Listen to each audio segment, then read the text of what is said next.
9:59, New York City, New York. The South Tower of the World Trade Center collapses to the ground in approximately 10 seconds. 29 minutes later, the North Tower follows suit, collapsing in approximately 10 seconds.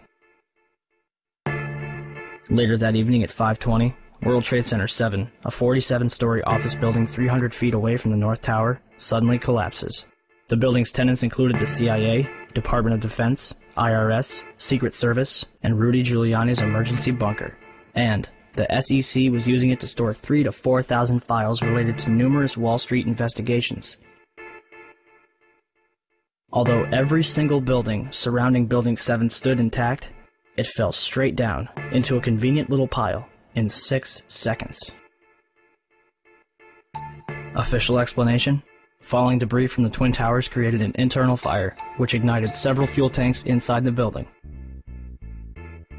If this is true, then it would be the third building in history to collapse because of a fire.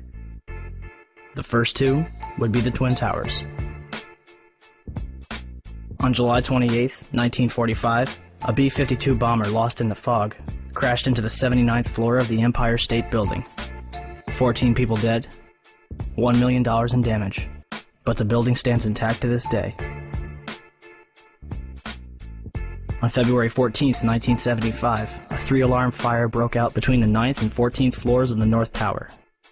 According to the New York Times, the fire leads to intense scrutiny of the towers and eventually to a decision to install sprinklers.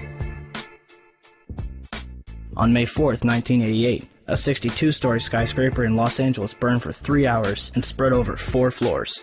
It did not collapse.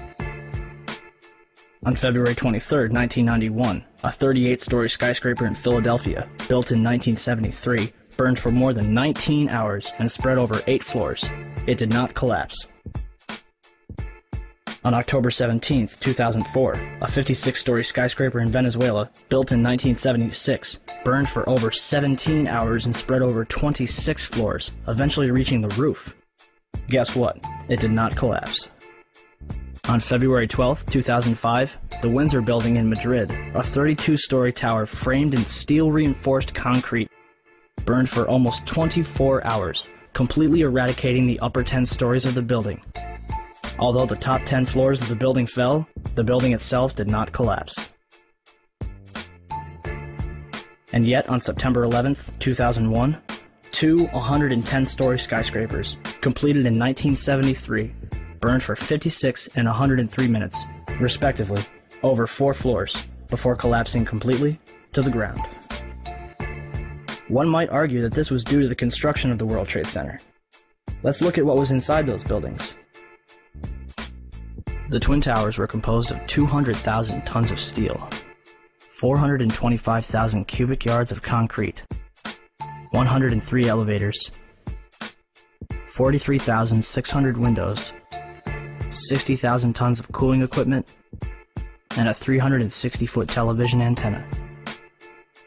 The core of each tower was 87 by 133 feet, comprised of 47 box columns 36 by 16 inches thick. The North Tower was completed in 1970, standing at 1,368 feet tall, and the South Tower was completed in 1973, clocking in at 1,362 feet tall, making them the tallest buildings in the world until the Sears Tower was completed in 1974. And to think, the government would have us believe that these massive structures were destroyed by 10,000 gallons of jet fuel. However, eyewitnesses, video footage, and a little common